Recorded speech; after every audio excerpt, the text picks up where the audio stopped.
Hi, my name's Pete Blackshaw. I'm CEO of Centrifuge, and I wanted to, first off, welcome all of you, including our esteemed panelist and moderator.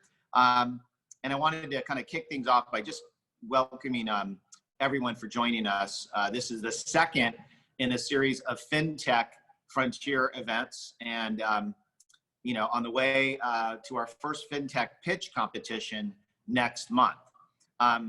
I'll start by kind of thanking once again our founding partners, Western and Southern Insurance Group and Fifth Third Bank.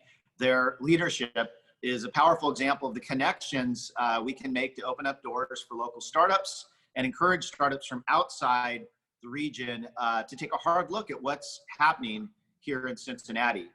Now we'll get to the panel in just a moment, but I want to provide a bit of context to help frame the conversation for those of you who weren't with us for the kickoff session a couple of weeks ago.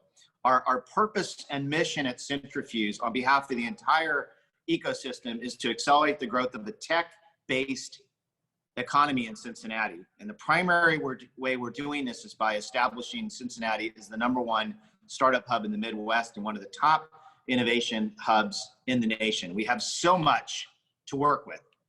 #1, you know, concentration, unrivaled concentration of Fortune 500 companies eager to partner with startups, an equally great concentration of world-class universities leading research and growing entrepreneurial talent, an ecosystem that's passionate and eager to support startups in every way they need, and a growing pipeline of startups that are putting Cincinnati on the startup and venture capital map. And obviously we want a lot more on the fintech front. And yet we're not where we need to be. Our startup pipeline is not big enough. We're not getting, you know, we're only getting a tiny fraction of venture capital that's mostly still flowing to the coast. And as a region and as a state, we're capturing nowhere near our fair share of that VC. So just to kind of put that in perspective, get us all motivated, you know, 2018 saw nearly $120 billion in VC raised in the US. 3 states, California, New York, Massachusetts gobbled up 80% of it. Ohio got less than 1%, and Cincinnati only got a fraction of that 1%. So we are out to change that. One of the most important things that we've done is to get crystal clear on where Cincinnati has the biggest right to win. The few critical mass areas where we have what it takes to accelerate growth and distinguish us from the coasts and other regions. And we know that making those strategic choices is an absolute game changer. The regions with the greatest strength and momentum are those that have staked their claims in a few key areas where they have a concentration of capital, technology, and talent. You know, Detroit and mobility, Pittsburgh and AI, Nashville and Memphis on health tech. We're very good at many things, but that's also diffusing credit. It's complicating our selling strategies with startups and boomerang talent. So we've aligned on 4 key areas where we have a right to win. Supply chain and logistics, or what I sometimes call supply chain and new commerce, the future of retail and branding, connected health, and the session we're hosting this series for FinTech.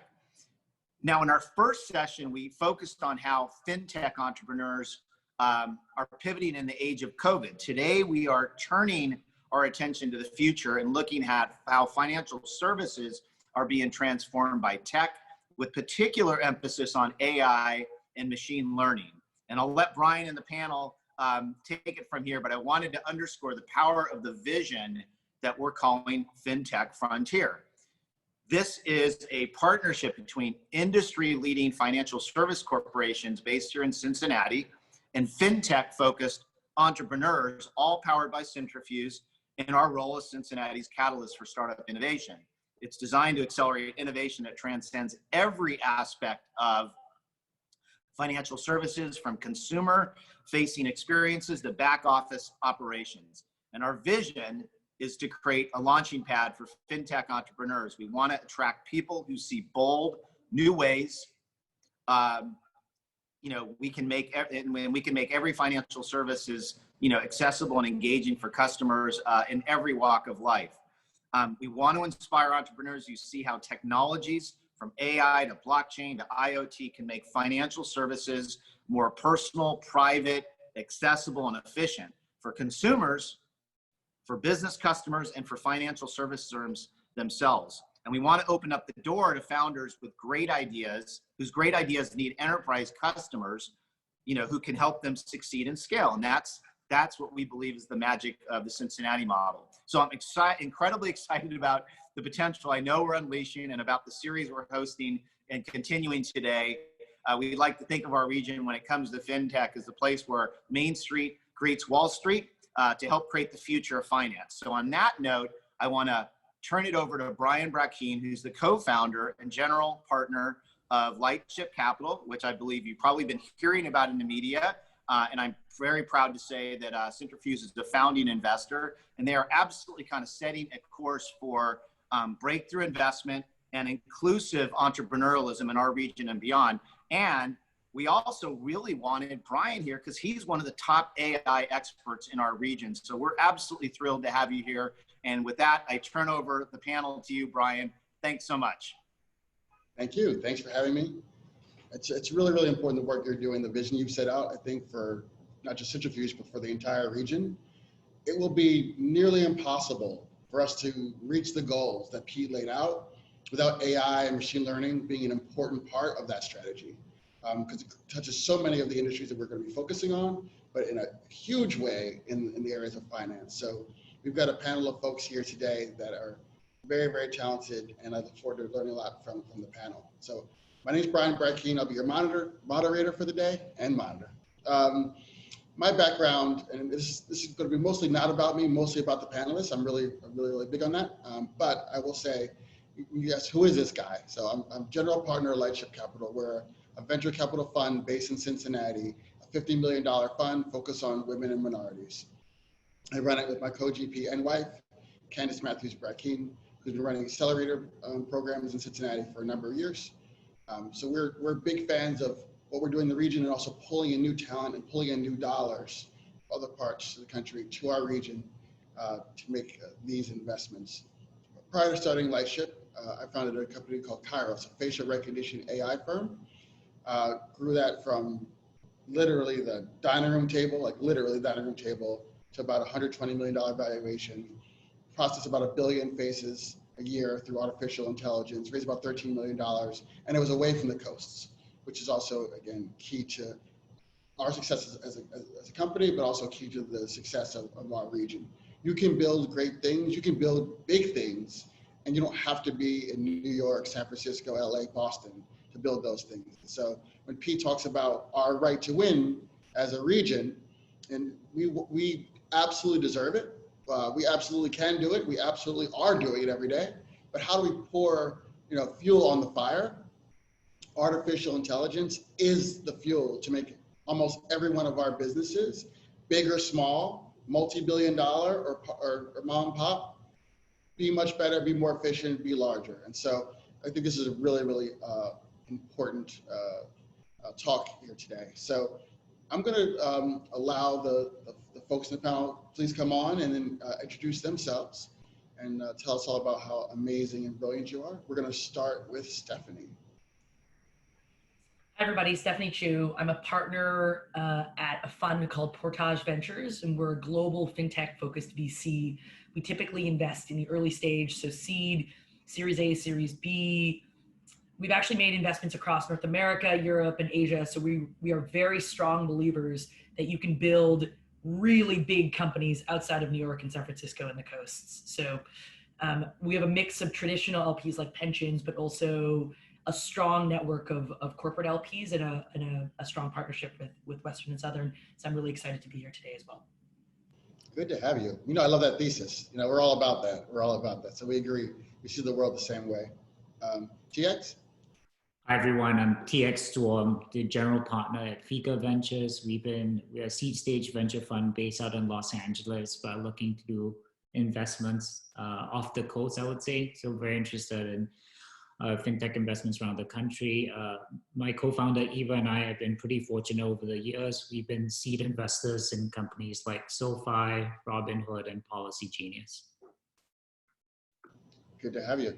Thank you. Chris? Morning, everybody. Chris Zock, Managing Director at Sandbox InsurTech Ventures.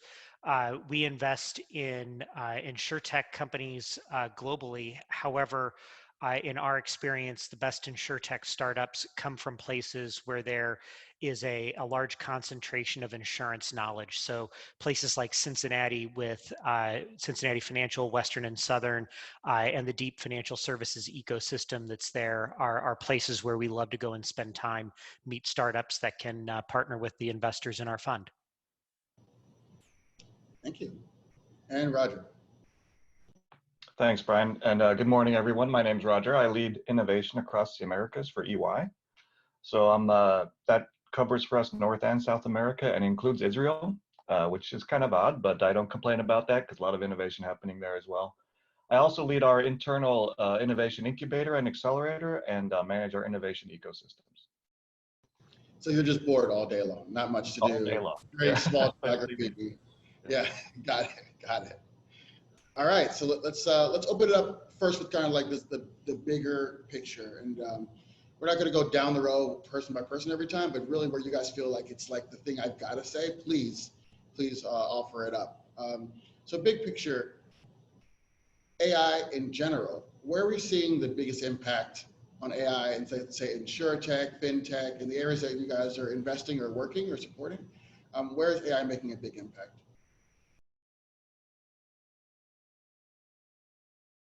My caveat was too good. Now nobody's like, no, I think what's, maybe I'll start. I think what's visible in the short term, it's how it's improving operations within financial institutions. I think that's where financial institutions will see immediate return on their investments. So a lot of companies are spending money there. So I think specifically with regards to RPA technology, so companies like UiPath and Automation Anywhere, taking a lot of these back-end operations and streamlining them, so the cost to serve to the end consumer is a lot lower. So we've seen that as a huge benefit. But I think hopefully in the medium and longer term, we'll see sort of broader applications to things like credit underwriting, which is pretty flawed today. I think if you look at credit underwriting, we're using a lot of static viewpoints or data points to assess a person's credit. But hopefully over time, through better AI and machine learning techniques, we're able to incorporate more data sources and provide more personalized solutions.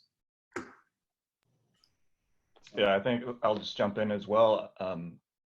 I think the move towards using intelligent automation and AI in all parts of the operations is a new step.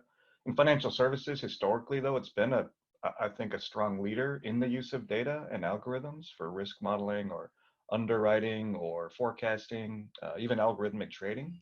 And so one of the benefits that financial services industries do have is, I'm sure every large bank has an organization where they've got PhDs who understand how data works and they're leveraging those algorithms.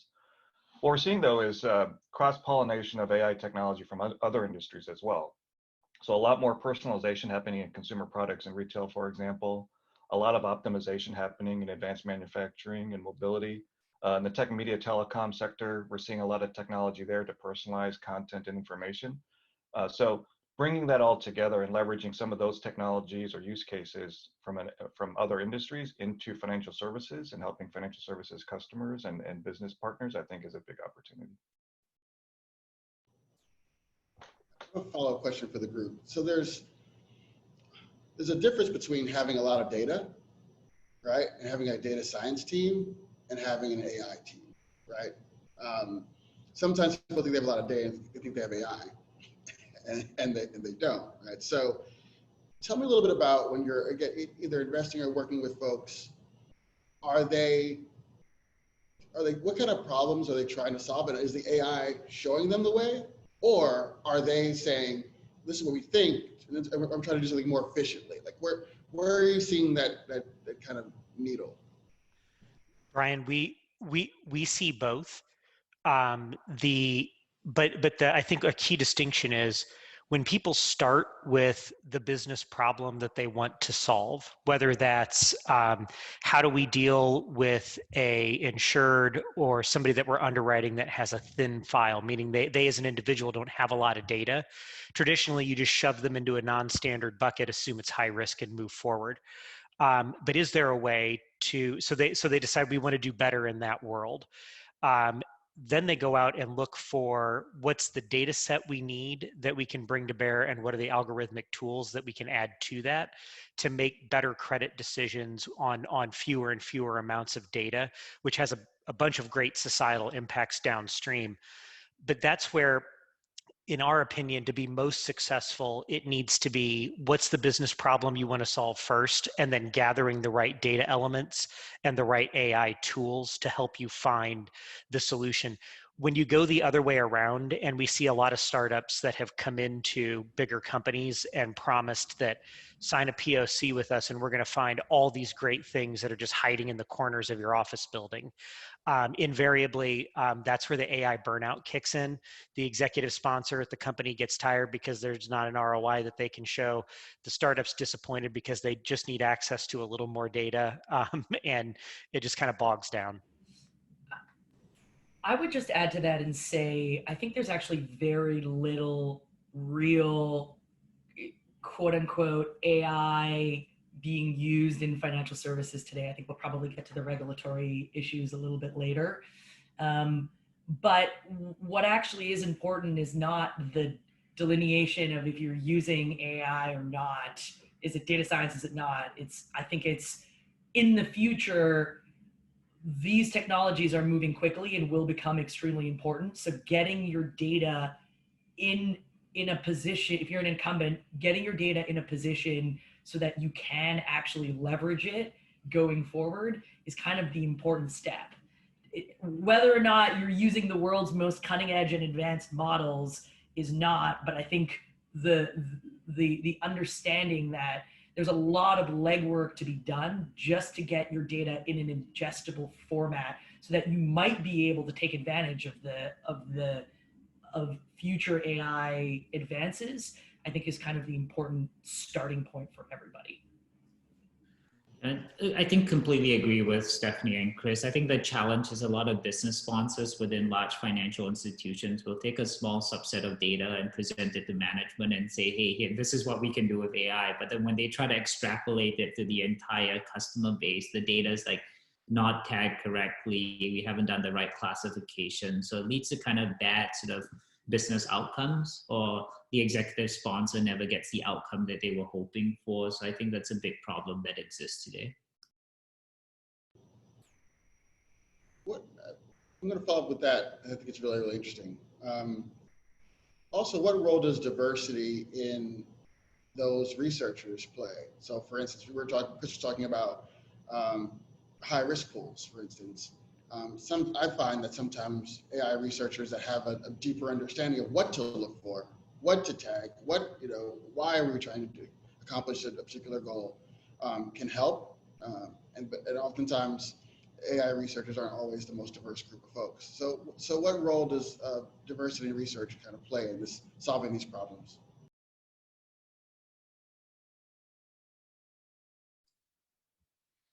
Brian, I think it's an important fact when someone's going in and saying, I want to find new correlations, new causal relationships, things of that nature. By definition, to be successful in that, you need to come at it from a multitude of different ways and a multitude of different starting assumptions.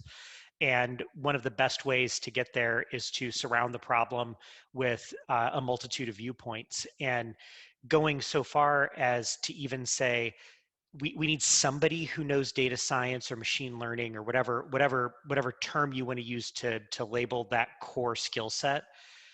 But from that, can we go in and pull all sorts of other different people from the organization in and around this question and get their thoughts and viewpoints on it, so that we're not just hunting for things that would be in the typical guardrails of that specific team. So I think it's not only looking for a diverse team in the data science space, but also getting the data science team to go outside of their section of, floor 17 and talk to other people to pull those thoughts in to try to find and be open to conclusions and relationships that weren't necessarily intuitive or obvious.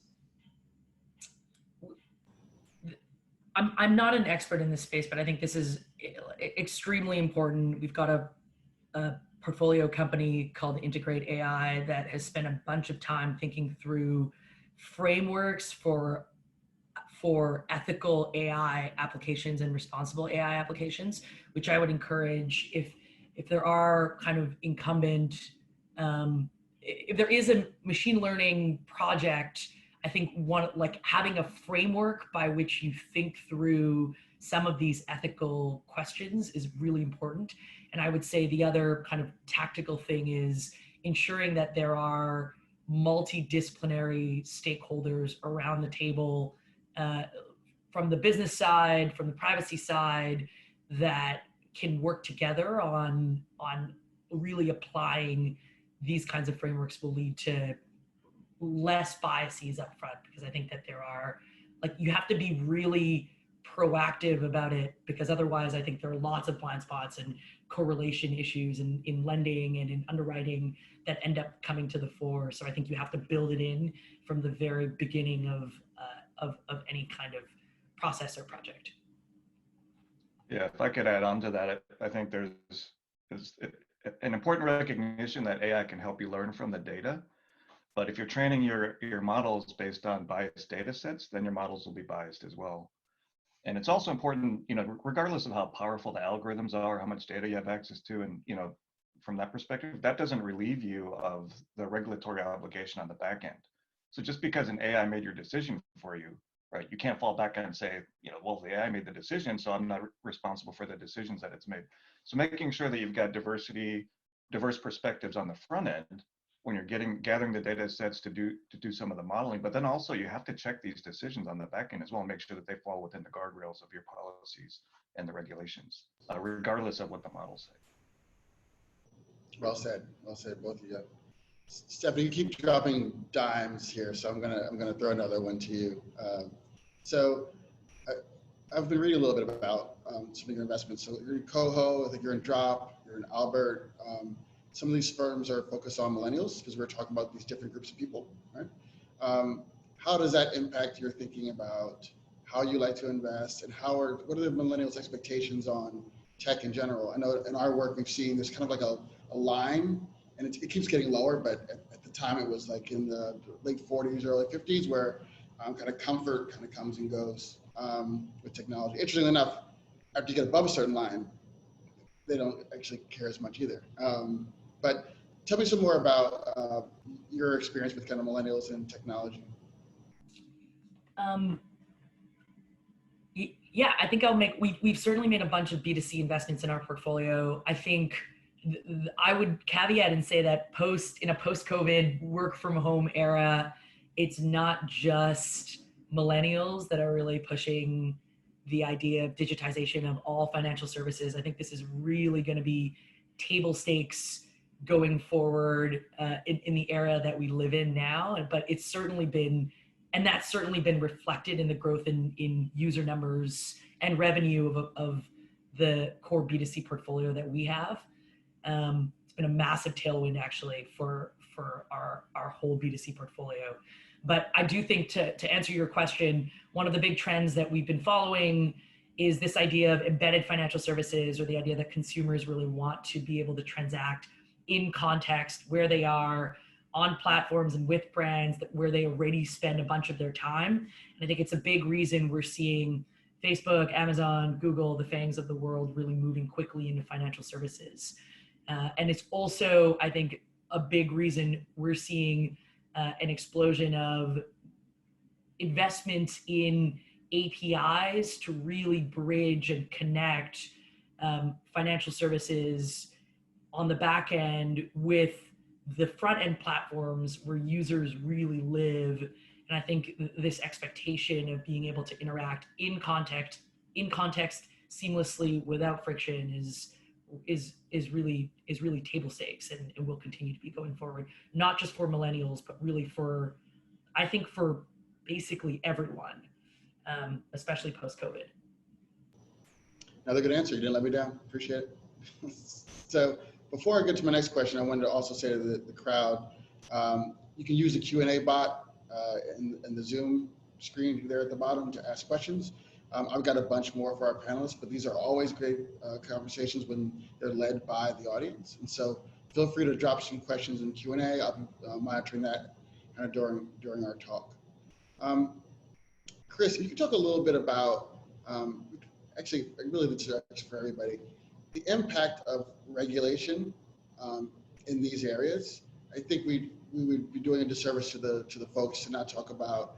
I think we already spoke a little bit about the fact that you can't just take an algorithm, say that's the answer, whether it's legal or illegal. It's not me. I don't know where it came from. One of the challenges with AI in general is we don't always know where those answers are coming from. It's just working on that problem, but right now it's not always very clear. And so, how do we think about regulation and AI? Yeah, Brian, we focus entirely on insurance. So for us, regulation is a deep part of the diligence on any startup that we do. There's 56 insurance commissioners across the US jurisdictions, and each of them has their own set of rules. So you really have to know what you're doing in this space. But one of the regulators made an interesting point on a panel that I was a part of, and I'll share that here. She said, think of a normal distribution, and in one end of the distribution are tools and things that really benefit the consumer. And in the other end are tools and techniques that really harm the consumer. And she said, our team spends the vast majority of our time bringing the advantageous pieces to market and shutting down the disadvantageous pieces as quickly as we can. So the vast majority are going to fall in the areas where we just don't have resources to give them attention. And her point was, as you develop your startup and as it sort of drifts through, as it drifts towards being a big consumer enabler or perhaps a detriment to the consumer, you're going to get attention. So don't let the fact that you've been around for a year or 2 years and the regulator hasn't done anything, or you sent the regulator a letter saying, this is what we're doing, please tell me if that's not appropriate. None of that is good enough. The law is the law, and you have to comply with it. And the absence of the regulator slapping you on the hand shouldn't be your benchmark for success. So the bottom line is, we look for entrepreneurs, especially ones that are in the key areas around underwriting decision making, who we really want to understand the culture of the company that you're building and what you believe the purpose of the underwriting enhancement is that you're bringing to market. Are you looking to expand the market? Are you looking to help find people who are misclassified by the existing underwriting systems and get them priced accurately? What's the real intention underneath what you're doing? Because we find that those entrepreneurs tend to build in the systems and the checks and the processes required to be accountable and responsible and be good partners to the end insurers who are going to demand that anyway, because they completely appreciate the regulatory landscape.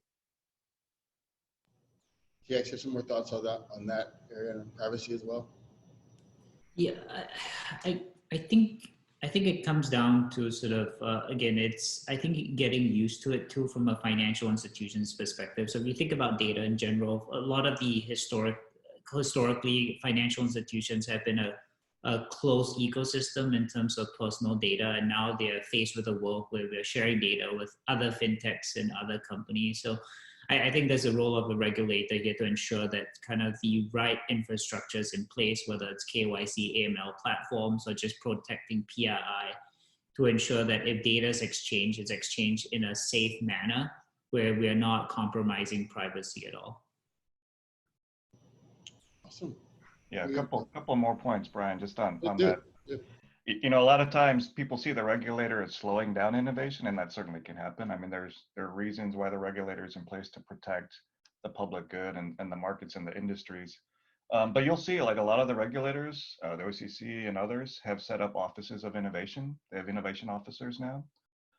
There's a lot of activity around creating sandboxes for startup companies or big financial institutions to test new technologies and products in an environment where you can collaborate directly with the regulators. So there is this sense that you want to make sure that, to think Chris's point, you want to make sure that the technology is not going to harm the consumer or create risk, unnecessary risk. But at the same time, there is a lot more partnership with the regulators to try to get new technologies onto the marketplace. specifically around data privacy. With GDPR in Europe, with PSD2 as well, the consumer's right to own their data and have to provide positive consent for the uses of that data. That's a very important right that the regulators are focused on. If a company, a financial services institution, a startup does not recognize that regulatory is not compliant with that, you may be able to get away from it for a while if you're under the radar. But there are lots of situations when you get big enough, right when you're on the getting ready to go big on something, that the regulators start paying attention and you get into trouble. So getting started on that early is important. Yeah, I would add that my experience with regulators is they want to get smart about different industries, technologies, new technologies. They like these conversations. They're happy to sit down and talk. They're learning from you, you're learning from them. And the more conversations you have with regulators, the more you can then steer your firm kind of in the right directions in a completely reasonable way. I find those conversations have been quite good. The other challenge we have I think in AI and tech in general is regulators don't have enough folks because they're always getting swallowed up by everyone else, including all of our portfolio companies, right? we invest and then they hire all the AI people they can find. So for them, these conversations I think are useful, and they can be useful on the other side as well. So Roger, you've got a question for the audience. Got a lot of big fans out here, evidently. Question is, so if they're working other places, should they contact their local EY office to work with you guys?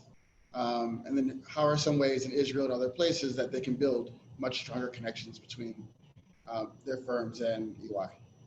Yeah, it's a great question. I won't take the panelists' time on this, but this is something if folks in the audience are interested, do reach out to your local EY office. You can look them up. You can reach out to me directly, roger.park@ey.com. I can connect you in as well. The good news is we are building innovation ecosystems in almost every single location that we operate in. So being a part of that innovation ecosystem could be a good connection. Another question for the entire panel. So as we think about building up our roster of talent here, again in Ohio or other places that are off the coast, what should communities be doing to get ahead of the curve? Again, it seems like there's an endless need for these folks. What should we be thinking about as a community to build up our AI bench?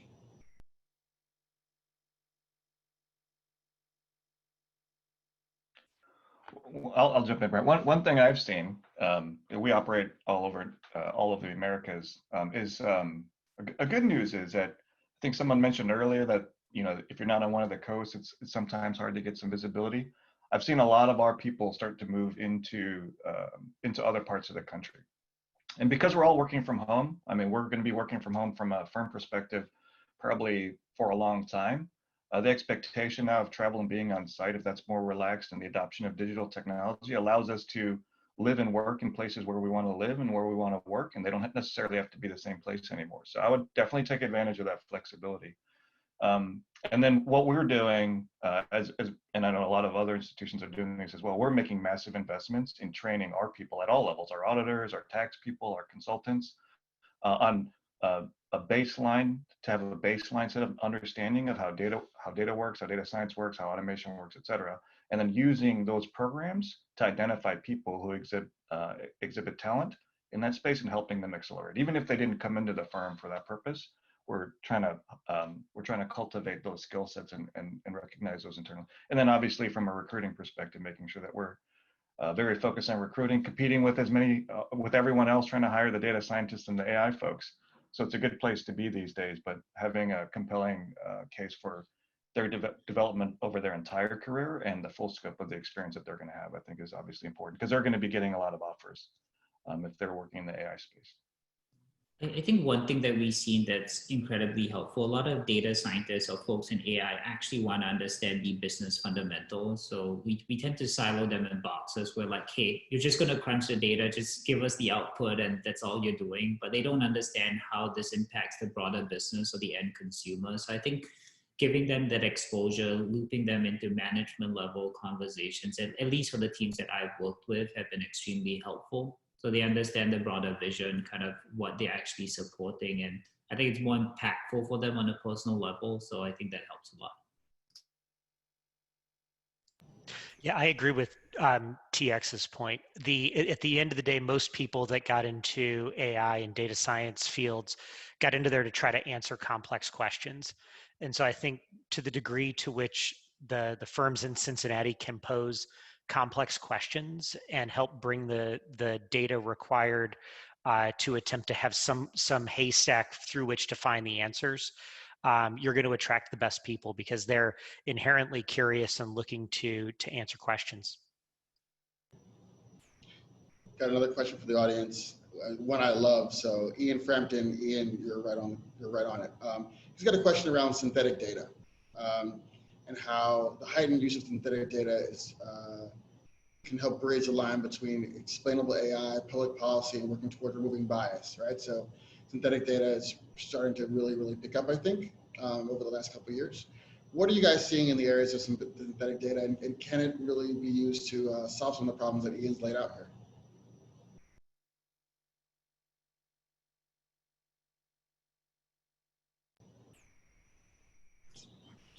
So we recently invested in a company called masterfulai.com. So they're trying to solve this problem where a lot of companies in today's world lack a sizable data set to actually run ML or AI. I think, to be honest with you, I think synthetic data now works for images and maybe voice recordings better. It doesn't work for sort of, I just say pure text data. So I think the world is evolving, and I think the challenge with using pure synthetic data right now is just that you're going to come to conclusions or correlations that are not that accurate to begin with. So I'm hoping that over time, as more companies, especially in the fintech world, share data with one another, we'll have enough data to sort of use that as a building block for synthetic data, but I think it's still a real challenge. So I think what the question that was brought up, it's pretty timely. Yeah. Yeah, I think it's a super interesting new development. I think the places where you might, I think this idea of getting the right amount of data to actually overcome the cold start problem is super important for obviously startups. Like I think the other technology that is interesting to think about alongside this is differential privacy, which will allow for the sharing of more data alongside this. I think the other thing to think about is, are there specific problems that everybody would benefit from cooperating or collaborating on? And often those are the easiest places to start. So I think about fraud, and I think about security, I think about KYC and AML as starting points for these kinds of technologies to use, because it would be in everybody's best interest to collaborate on solutions. So again, I love that point. I think we talked earlier about doing a better job with clean data, labeling, you name it, right? And so after that work is done as industries, then you have more opportunities for collaboration sometimes, right? And so I'm wondering for the panel, and maybe Kristen even specifically, are we starting to see these kind of privacy-minded but still data sharing collaborations, or are people still siloing their data versus a competing firm's data? Yeah, there's a number of collaborative groups that are out there. There's in the financial services area, there's Early Warning, which is the company that does fraud detection. It underpins the security on the Zelle money transfer platform, and that's over 2,000 financial institutions that are members there that pool transaction data in a way that is anonymized and then is also not allowed to be used for marketing purposes.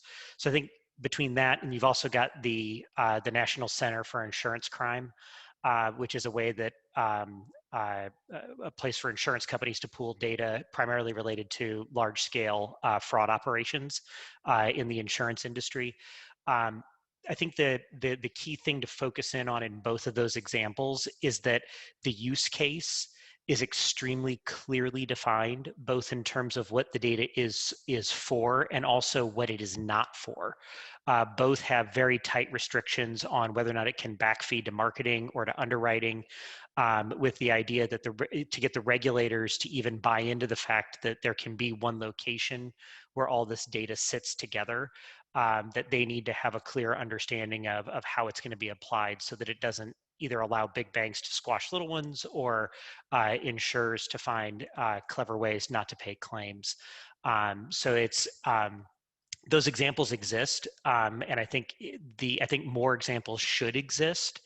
And I think the greater degree to which the consumer, if we're talking about personal lines insurance or personal banking, the greater degree to which the consumer understands that these consortiums are being put together and being put together for their benefit so that they can actively participate in opting into those types of solutions, the better off we're going to be and the further the industry will advance.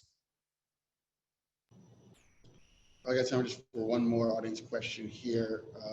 Tyler Sloan, I'm going to just read it direct.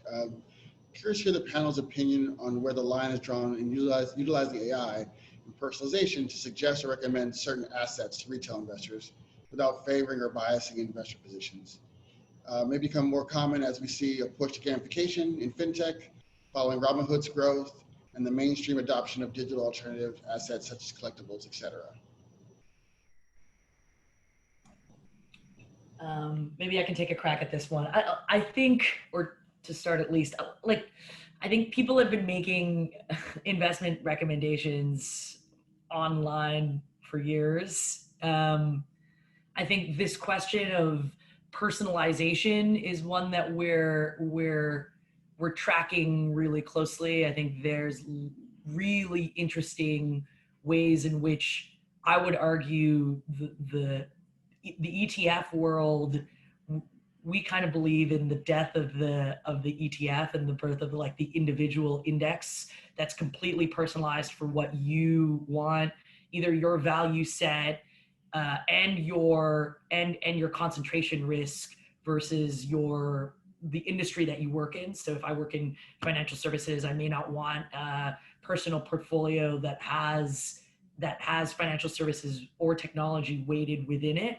So I think there's super exciting use cases for personalization within the wealth management space that allow for really highly customized indexes.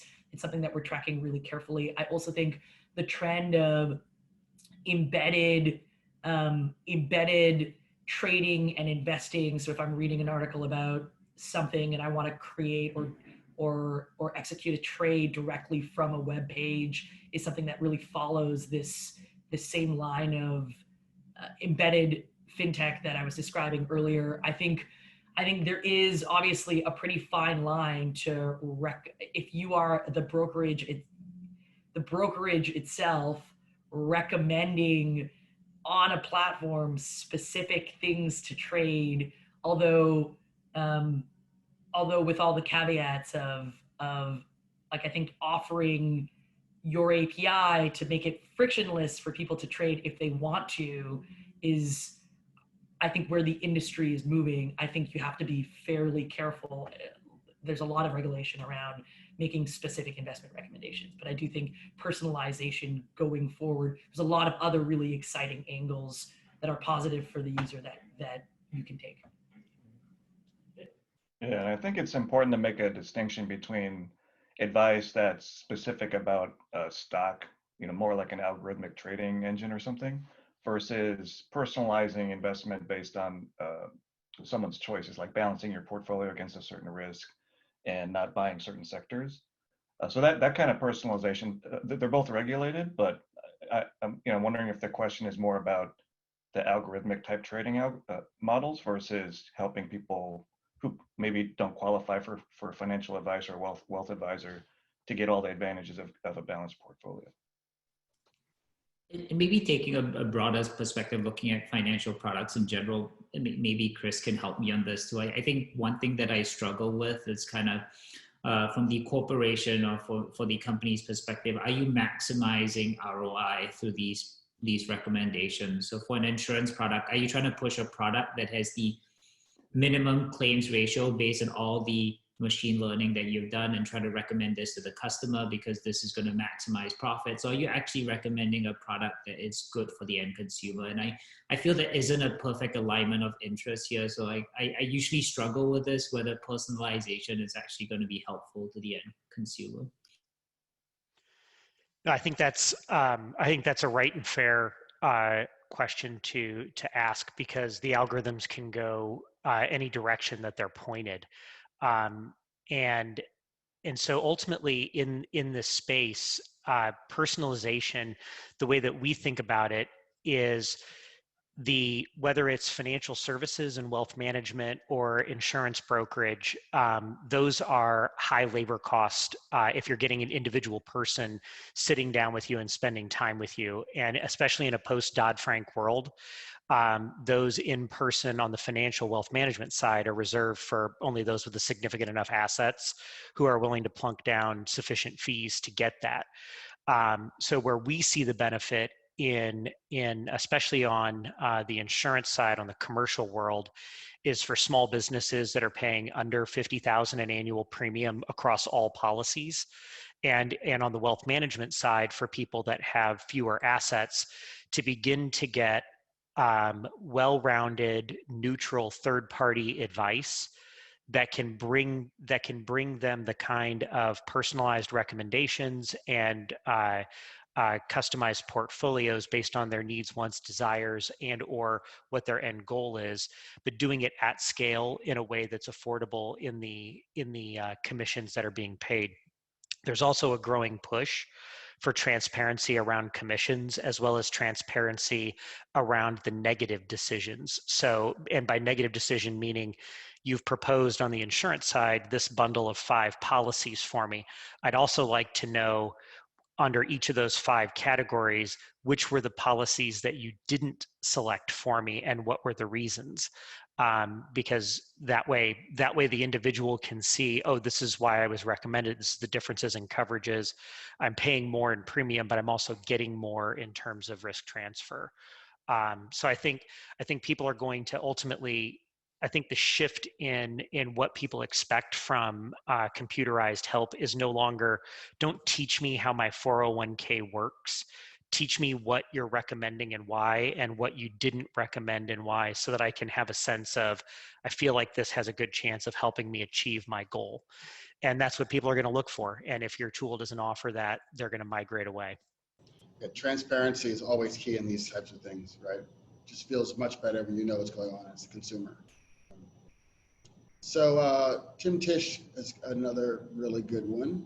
So do you see the Endless Frontier Act in Congress helping to grow the fintech space? A little background: it's a bipartisan bill in Congress to fund tech hubs, emphasizing 10 technologies, including AI, advanced manufacturing, health, and 7 others.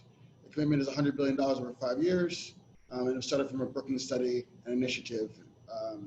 So is there anybody familiar with that, and are they hopeful about its impact? I wasn't, by the way, so feel free to say that. I would be lying to you if I told you that I had my copy of what's going on the Hill in front of me. However, what I will say is, to Tim's point, is that we as investors always view, to the extent that the programs are helping to stand up and support groups like what Centrifuge does in Cincinnati, and helping them focus more on their mission and what they're bringing together, and less on the need to fund the program. Those are outstanding, because it's driving and it's giving people a place to learn.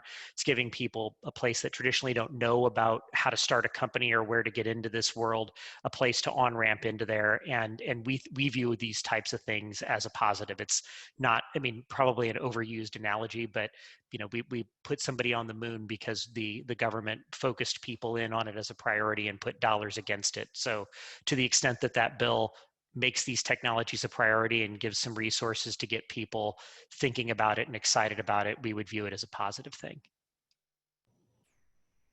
Hey, Chris, good answer for something that we don't know about. I appreciate it. Sounds solid. Possibly wrong, but never in doubt. All that matters. It's all that matters. I had a question from Francisco Gomez. How can traditional financial organizations leverage AI to find and engage with the no-file/thin file millennials, Gen Zs, and others? How can they do this while adhering to consumer protection regulations? So we touched on this a little bit, but I'd love to maybe go a little bit deeper in how do we get deeper into our book to be more successful with AI?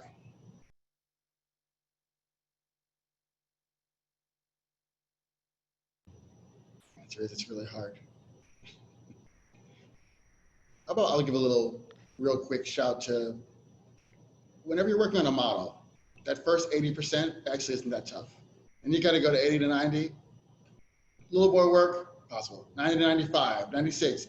As you get into the 99s, it's harder and harder and harder to provide a differentiated result.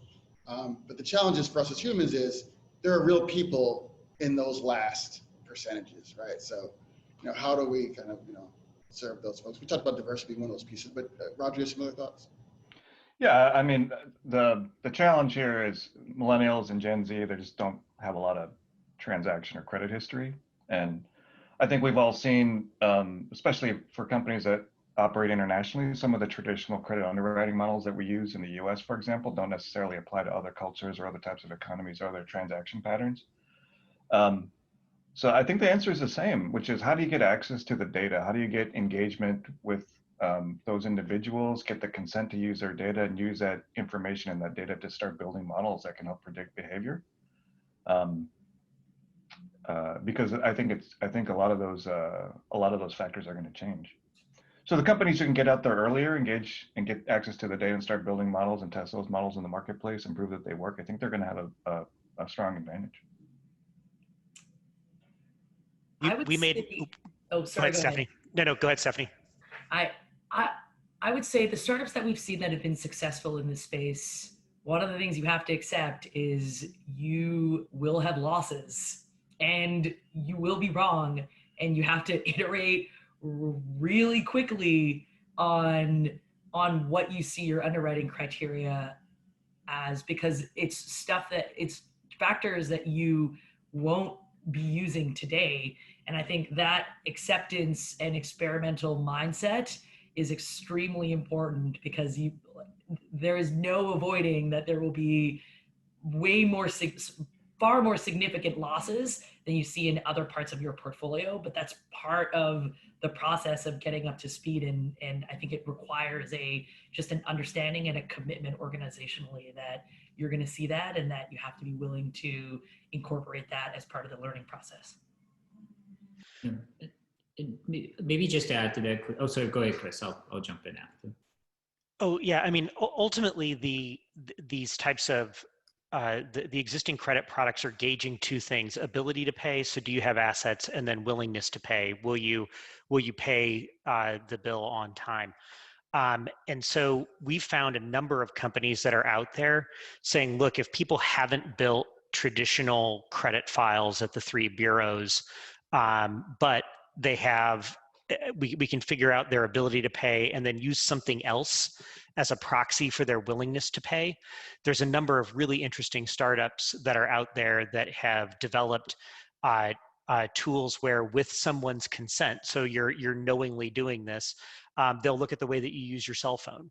And finding things like, are your apps up to date? Is your operating system up to date? And looking for other markers that they can correlate with a willingness to pay in order to gauge risk and bring people in, because it's not just a problem confined to the young. You see this in expats who show up in a different country and have zero credit history in that country. So there's a very big prize if you can get it right. But I do think Stephanie's point that it is not without risk is a key one. I think Chris stole my answer there, but I think if you look at the volume of activity among millennials, they're a lot higher. So they might not be the traditional credit data points, like it might not be sort of the 3 credit bureaus, but if you think about the activity on Venmo, a lot of these bill pay platforms, they're much higher than sort of the older generation. So I think we just need to get creative in terms of how we underwrite this population. I think to Chris's point, one interesting company that we see is a company called Papaya Payments. It's a simple bill pay app, but they're collecting sort of payment data and sort of personal working capital cycles on each individual. So over time, with consumers' consent, that feeds into sort of personal underwriting cycles too, because you can say that, hey, we pay our bills within 14 days historically over the course of 24 months. And this feeds into sort of good credit underwriting that I will be able to pay my bill within 14 days. I think if we get creative, I think there's a way to get comfortable with the risk we're taking on with this new generation. Yeah, I've already learned, don't go over to Chris because his answers are always complete. You're far too kind. I agree. So I want to talk a little bit about on the ethical side and ethical AI. It's something that all of us have been to a bunch of conferences. It's always a topic. I'm happy to see it's more of a topic now than it was 5 years ago or even longer. So how do we keep some of these products, some of these companies, some of these algorithms and models working kind of for, but not on or against the consumer? How are you guys thinking about it, ethics?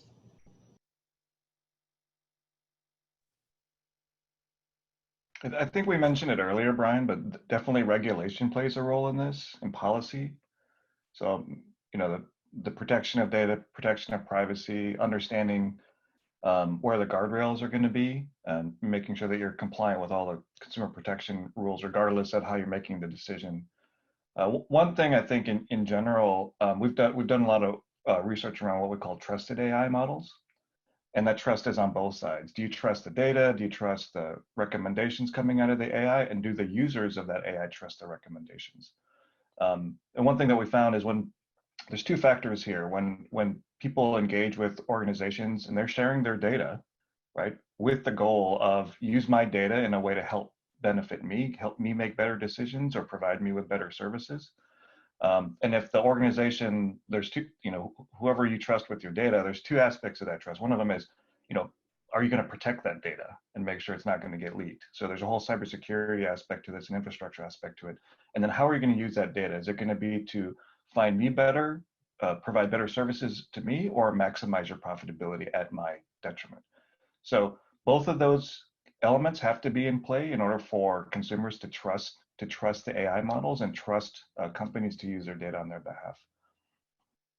So I think there's going to be some pressure from the consumers from that trusted AI perspective, but then the rest of the guardrails, just like everything else from a consumer protection perspective, has to be, there has to be policies and regulations in place.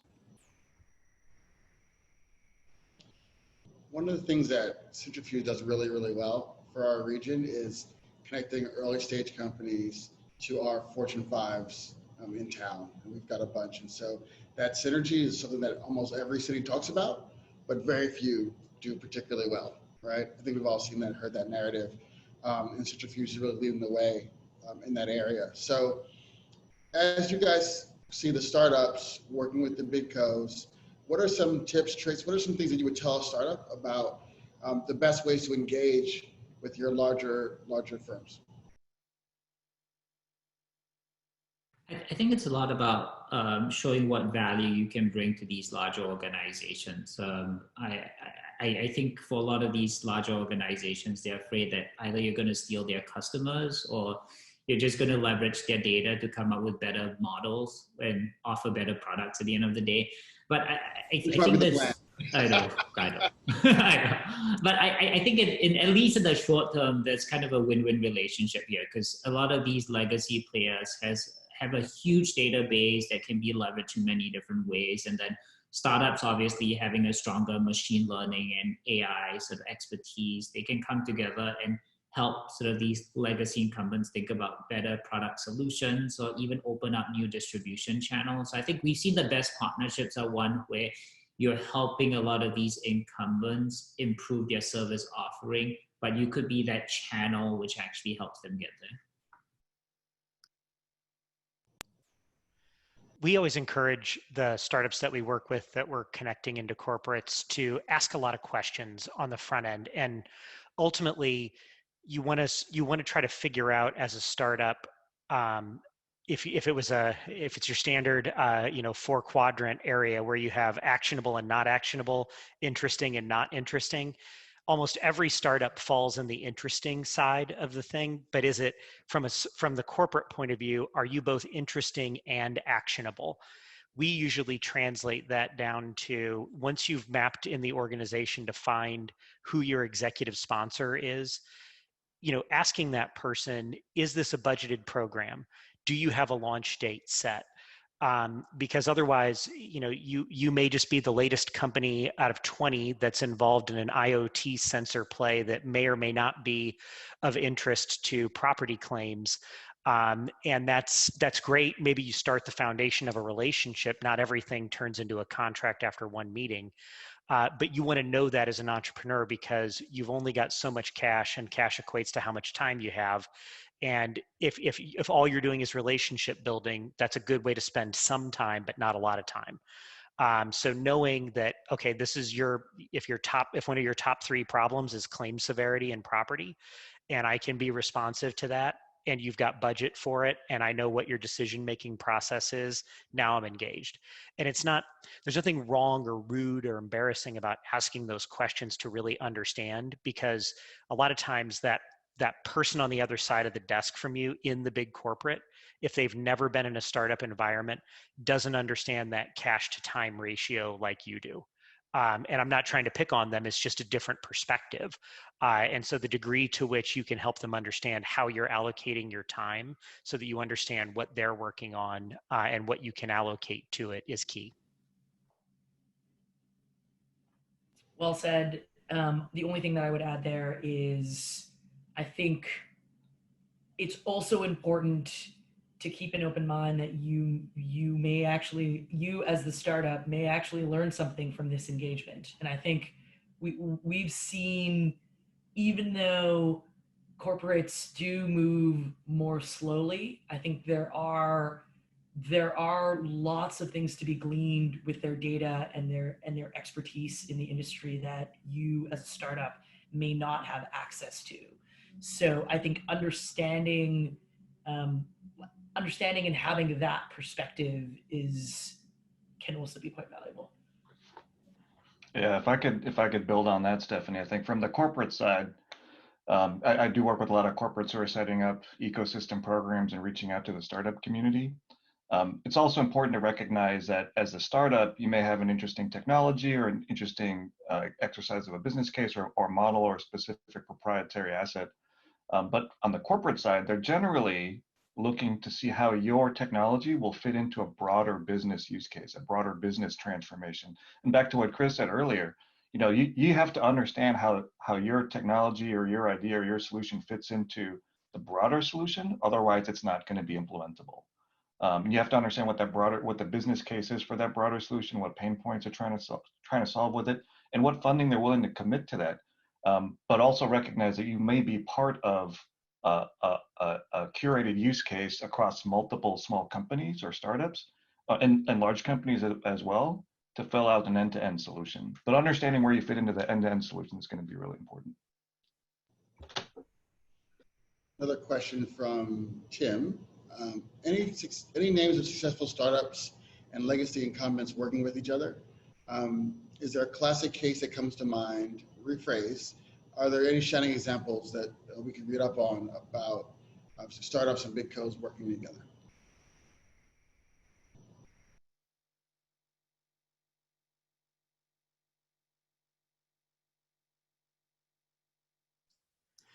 I think the answer is definitely yes. The disruptive things where a Kodak or pick any number of your overused tropes that are out there are the ones that are most readily available. To find the partnership ones, you kind of got to dig a little bit.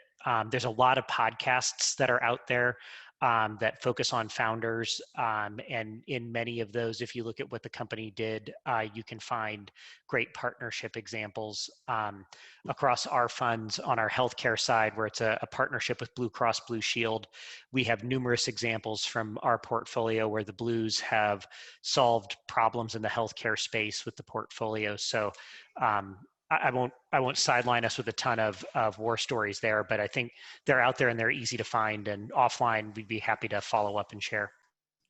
I think two quick examples. It's a Plaid, where a lot of these banks now are open to working with Plaid for the sharing of data. So that was a huge win for legacy players in Plaid. And then on the insurance side, we see a lot of online brokers. I think a lot of carriers realizing that, hey, we really need to open our digital distributions. I know you guys had Policy Genius last week. I think that's a great example of all the legacy carriers coming on and say, okay, we're going to open up our distribution channels so you guys can sell our products. In the past, that would have been a very difficult conversation, but glad to see a lot of legacy players sort of embracing these new fintech companies.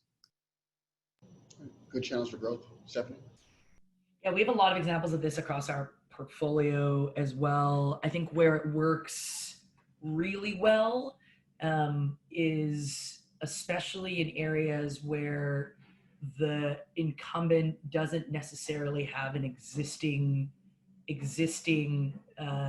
either distribution channel or product in that area, and it's an expansion opportunity. So if you're a large commercial insurer and you don't cover SMB, there's a lot of kind of lead sharing, lead generation partnerships that we've seen. I think the other area where there's a lot of collaboration as well is in authentication, where a lot of the cutting edge for KYC and AML and auth is all happening in the startup world. And I think we've seen a lot of willingness to try different kinds of solutions and partner with fintechs for that stuff as well. Yeah, I think crypto took KYC, AML from dark ages to like sophisticated in a very, very short amount of time. It wasn't always right, let's add that. But a lot of work got done, I think, during that period, interestingly enough. When things aren't going well, when you've had to either give up on a firm or maybe, Roger, they come to you and say, oh my God, this isn't working, help. What are you seeing in that space? Where are the potholes on the road here? Well, I mean, the reality is most startups will fail. I mean, that's just part of the process. And, I'll let some of the other panelists talk to how many failures you have to have under your belt before you can make it as a success. I know that there's tons of stories on that front.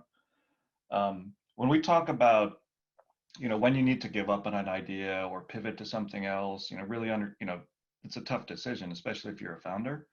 But, everyone talks about this mantra of fast failure. In my role, I have a very difficult time telling my clients that I can help them fail faster. So I usually translate that into, failing fast is basically finding out that something's not going to work as soon as you can. So to me, that's accelerated learning, right? And if you have to make 10 mistakes or a lot of mistakes before you find out the answer that's really going to work in that market or in that category, whatever it may be, then the faster, the most efficiently, and the more safely you can make those mistakes, the better off you're going to be.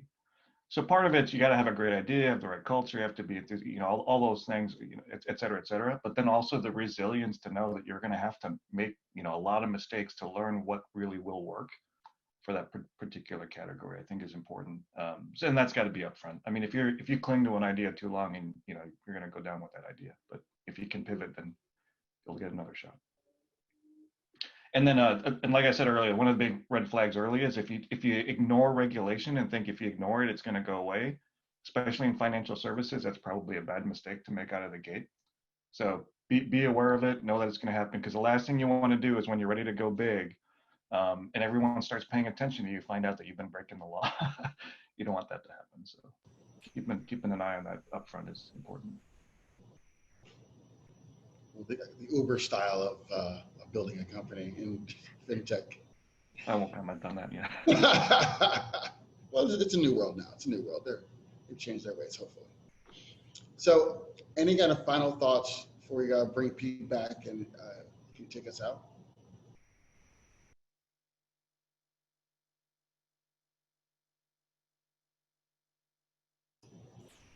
I will say, Tim says it's been a great session, so we're gonna definitely read that out loud. Thank you so much for participating, letting insights. So that's for all you guys. Huge round of applause. You guys are all amazing. Pete, all yours. Back to you, brother. Well, first off, Brian, thanks for a stellar job moderating the panel, and to all the panelists, fantastic contributions. I was a bit frenetic, kind of tweeting some of the brilliance coming from all of you, and we're going to be recording this and maybe capturing some fun video clips from your comments. And for those of you that are listening, you know, part of our job, all of us, is to educate our colleagues and our other stakeholders. So, you know, our goal is to really grow an expertise in this area. We clearly want to draw more entrepreneurs here, but we also want to have a positive impact in shaping a fintech industry that is approaching things right. And I really applaud all of you for, you know, tackling some really, really hard questions. We talked about inclusion, we talked about ethics, we talked about responsible use of data. And in Cincinnati, we talk a lot about trust economy. And if you really want to grow the pie, we have to approach trust in a really thoughtful way. So I really wanted to give a shout out to all of you for wrapping your arms around some very, very complicated issues.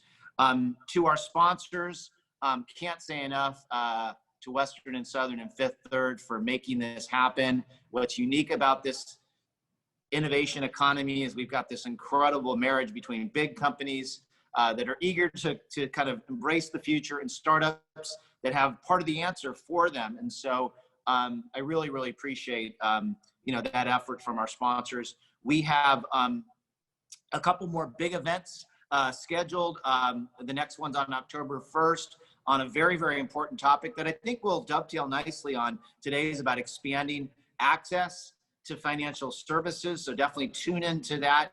And of course, the big one is our pitch competition. And it's not a small one. We've actually got $60,000 in prizes, which I hope tells the rest of the world that Cincinnati's putting skin in the game. You know, these aren't like, token amounts of cash that'll kind of run out tomorrow. I think, you know, the winners are actually going to be able to do a lot with this. And, you know, we really want to build a fantastic fintech economy. So that big pitch competition is on the 29th. If you go to fintechfrontier.com, you can get all of the details. But again, thank you very, very much. Spread the word about what we're doing, and let's continue the fintech revolution here in Cincinnati. Thank you.